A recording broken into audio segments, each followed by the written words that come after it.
नमस्कार दोस्तों, मैं संजय प्रभाकर। पश्चिम बंगाल के फाल्टा विधानसभा सीट के चुनाव का रिजल्ट आ चुका है। चुनाव का रिजल्ट वही आया जो सबको लगभग मालूम था कि यही आ सकता है और वही हुआ भी। बीजेपी के दिबांशु पांडा ने भारी मतों से जीत हासिल की है और जो यहाँ पर राजनीतिक घटनाक्रम पिछले 5-10 दिन में देखने को मिले हैं, उसको देखते हुए साफ लग रहा था कि यहाँ पर दूसरा और कोई जीतेगा नहीं।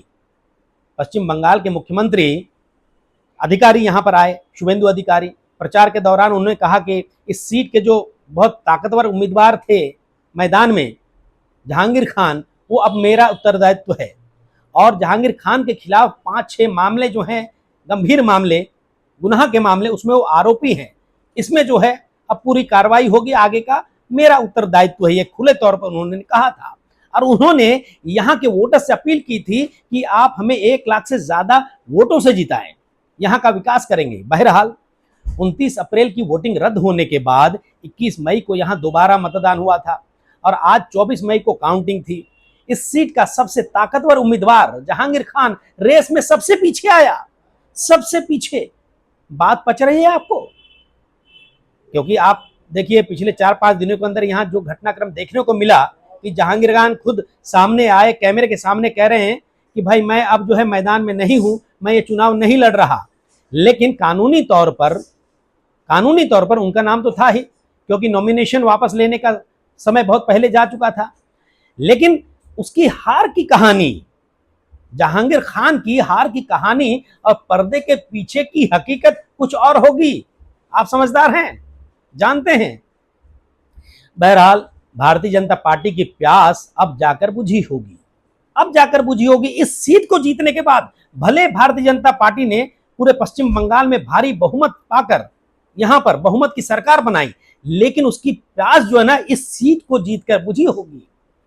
बीजेपी की बात करते हैं। बीजेपी की, खासकर भारत के गृह मंत्री और बीजेपी के चाणक्य कहे जाने वाले अमित शाह की रणनीति की जीत हो ही गई फाइनली।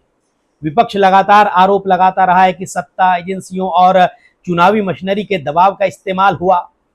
बीजेपी इसे अपनी रणनीति और जनता का जनादेश बताती है, क्योंकि सालों से सुनते आ रहे हैं दोस्तों, मोहब्बत और जंग में सब जायज है।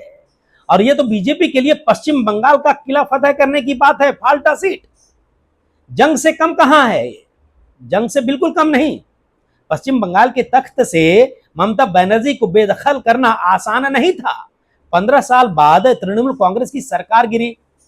बीजेपी ने चुनाव से पहले लगातार सूबे में भयंकर भ्रष्टाचार के आरोप, मुस्लिम तुष्टीकरण के आरोपों से भीषण बमबारी की।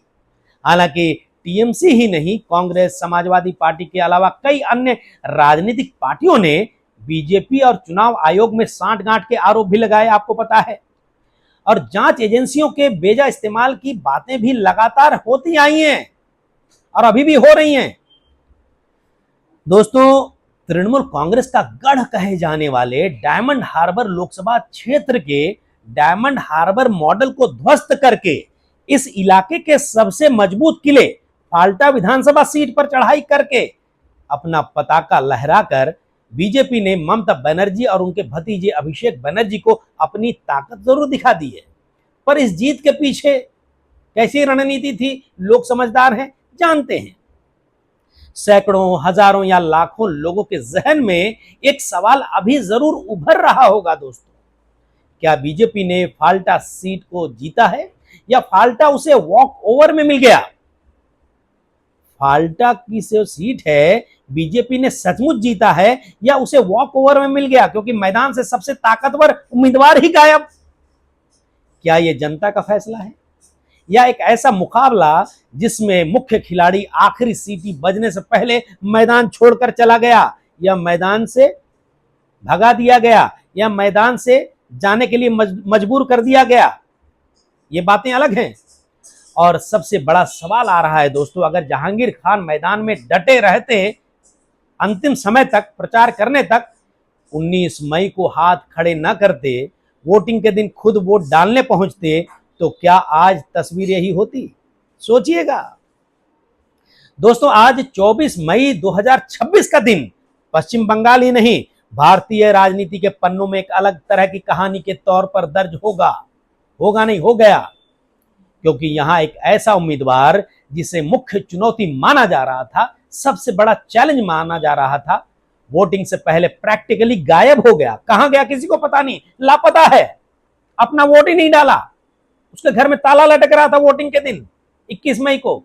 और अब देखिए आज रिजल्ट क्या आया, काउंटिंग के बाद बीजेपी की जीत हुई, बुलडोजर जीत। और यहीं से असली पॉलिटिकल क्वेश्चन, राजनीतिक सवाल शुरू होता है, उभरता है। बीजेपी के देवांशु पांडा 1,49,666 वोट इतने पाए। सीपीआईएम के शंभुनाथ कुर्मी 40,645 वोट मिले उनको। और तृणमूल कांग्रेस के जहांगीर खान जो वहां के सबसे दमदार नेता कहे जा रहे थे तृणमूल कांग्रेस के, और बीजेपी के लिए सबसे बड़ी चुनौती जहांगीर खान थे, उनको मिला सिर्फ 7,783 वोट, यानी सबसे पीछे। और जिस तरीके से ये मेरे ऑनलाइन रिसर्च में जो आंकड़े आए हैं वो मैं आपको बता रहा हूं, वही मैं आपको बता रहा हूं। और ये ऑफिशियल जीत का मार्जिन जो हमें इस समय बताया जा रहा है खबरों न्यूज के प्लेटफॉर्म्स में, 1,09,021 वोट से 1,09,021 वोट से बीजेपी जो है यहां पर जीत हासिल की है। अब जरा सांसें लेनी चाहिए, 3-4 सेकंड्स, और खुद से पूछें, क्या यह सचमुच एक असली चुनावी मुकाबले का रिजल्ट है? क्योंकि जिस उम्मीदवार को इस सीट पर बीजेपी की सबसे बड़ी चुनौती माना जा रहा था, चैलेंज माना जा रहा था, जो टीएमसी का सबसे बड़ा चेहरा इस सीट का था, सबसे मजबूत दावेदार था जीत का, जो इस इलाके के राजनीतिक समीकरण बदलने की ताकत रखता था, ऐसा कहा जा रहा है, वही उम्मीदवार प्रैक्टिकली कैंपेन से बाहर हो गया, छूमंतर हो गया, गायब हो गया, लापता हो गया, कोई खबर नहीं। उसने अपना वोट भी नहीं डाला, वोटिंग से पहले हाथ खड़े कर दिए कैमरे के सामने, और वोटिंग वाले दिन ही अपना वोट डालने तक नहीं पहुंचा दोस्तों। तो सवाल उठेगा ना, सवाल तो उठना लाजिमी है, क्या बीजेपी इस जीत पर सचमुच दिल से खुश होगी? सोचिएगा, क्या बीजेपी इस सीट पर जीत हासिल करके सचमुच दिल से खुश होगी? जश्न तो होगा जरूर, पटाखे भी फूटेंगे, जीत के नारे भी लगे भी, लेकिन क्या भीतर कहीं यह सवाल नहीं उठेगा कि असली टक्कर तो हुई नहीं भाई? क्योंकि राजनीति में सबसे मीठी जीत, सबसे बढ़िया जीत, सबसे शानदार जीत वही होती है जब आप अपने सबसे बड़े प्रतिद्वंदी को पूरे दम खम के साथ मैदान में हराएं, धूल चटाएं। ये नहीं कि तब जब मुकाबला शुरू होने से पहले ही विरोधी हथियार डाल दे या फिर विरोधी के हथियार डालने पर मजबूर कर दे। अब दूसरी तरफ ये सवाल भी सामने आता है, आखिर जहांगीर खान का पीछे हटना क्या था? एक टैक्टिकल पॉलिटिकल मूव था? सिंपैथी कार्ड था? क्या था? कोई रणनीतिक सरेंडर था या फिर दबाव का नतीजा था? तृणमूल कांग्रेस इंटिमिडेशन के आरोप लगाती रही है इस मामले को लेकर। बीजेपी कहती रही है कि पहली बार फाल्टा का वोटर जो है खुलकर वोट डालने आया और यह रिजल्ट सामने आया। लेकिन सच क्या है, इसका अंतिम फैसला तो फैक्ट्स, जांच और समय करेंगे। लेकिन एक बात साफ है दोस्तों, तस्वीर जो है सामान्य बिल्कुल नहीं है, तस्वीर सामान्य नहीं है। और रिपोर्ट जो आ रहे हैं उसके मुताबिक जहांगीर खान कई एफआईआर में आरोपी हैं, कई मामले उनके खिलाफ हैं। और यह बात शुभेंदु अधिकारी अपने प्रचार के दरमियान बोल भी चुके हैं।